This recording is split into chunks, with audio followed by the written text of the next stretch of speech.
Nagpahinga nga pala kami sa Kubo-Kubo at doon kami sa may mga tuda ng mga tricycle. Ganyan sitwasyon pala kami dahil nagbabiyahe kami papunta sa Tampisaw. Dahil nga mga lodi, dahil sa sobrang init, naisipan talaga namin pumunta sa malayo para lang makaranas ng ilog. Nandiyan na ako sa sitwasyon na inaantok na ako dahil sa sobrang sarap ng 30 minutes na pala kami naghihintay niyan dahil sa sobrang tagal nakatulog na lamang ako. At syempre, sinasamsam ko ang bawat tampi ng hangin. Sinasamsam! Dahil sa sobrang tagal at ang init ng biyahe.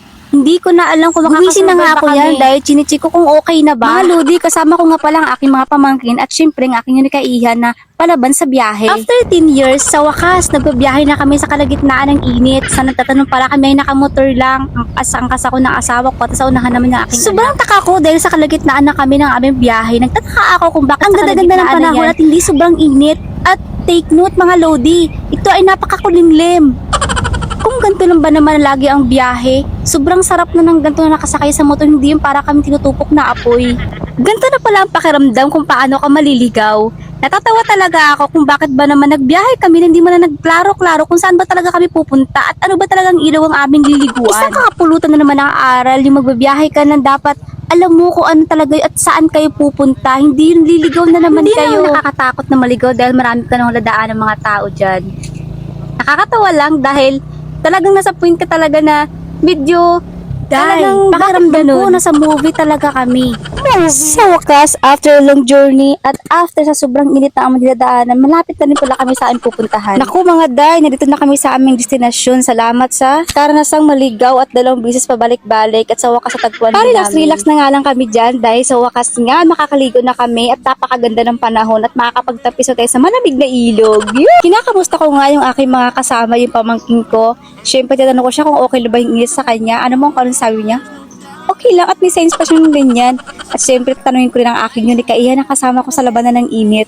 Naku, gusto na agad niya magtampisaw sa lamig ng tubig. At napaka-pretty naman talaga ng anak ko na yan. Excited na talaga siya makaligo sa ilog. Mga day, 20 pesos lang entrance dito, day. Dito ay sa Tampisaw to, day. Sa Napsan, Tampisaw ng Palawan. Kaya kung kayo maliligaw dahil dito ay walang signal, talaga maliligaw ka. Gantong kayamanda ng aming merong sa Palawan. Kaya kung kayo taga saan man kayo, tara na, gura na sa Palawan. Mga day, ganito yung gusto ko, yung napaka-nature forest, yung halos marami pang puno at napakalamig na tubig. Ganito yung gusto mga day, sa sobrang layo at aming gimbiyahe at ang init, kasama na yung stress at dahil takot, dahil muntik na kaming maligaw, nagutom ang inyong mga day.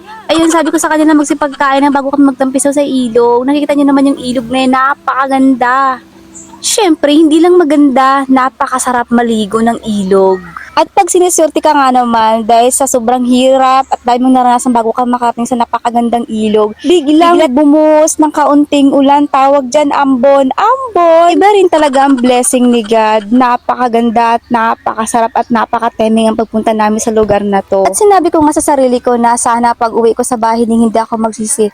At ito nga, hindi rin talaga ako magsisi dahil nang nahawakan ko na ang tubig at nagumpisa na ako magtampisaw. At naramdaman yung napakasarap talaga magtampisaw at na-overwhelm na ako sa ilog na to. Halos ayaw ko nang mag-ahon mga day. Ito na yung pagkakataon na lalasahan ko yung tubig tabang na kung saan napaka-nature, napakasarap ng galing talaga sa ilog. Ang sarap-sarap ng tubig, natikman ko. Nakita nyo naman dahil sa sobrang linaw na yan at sa pagkakataong ito dahil nanonood ka ng aking vlog ngayon, nakikita kong gaano ka medyo naiinggit dahil sa sobrang linaw na yan mga day. Kaya kung saan man kayo dyan, baka may mga ilog dyan, puntahan nyo na daw kayo magtiis sa bahay nyo. Grabe ang init. Sinasamsam ko ang bawat gunita, sinasamsam ang bawat papadyak ng aking mga paas. Napakalamig na tubig, napakasarap magdampay sa aking mga balat. At enjoy nga ang aking unikaiha pati ang aking mga pamangkin sa pagtampisaw. Mga day, ito palang pakiramdam na ilang taon ka na hindi lumalabas ng bahay at ngayon ka lang ulit nakalabas at nagbiyahe ng ganito kalayo. Talagang kakabahan kapag naligaw ka. Sabi ko, isa rito sa babalik-balikan ko dahil kapag nakaramdam ako sabi ko sa sarili ko,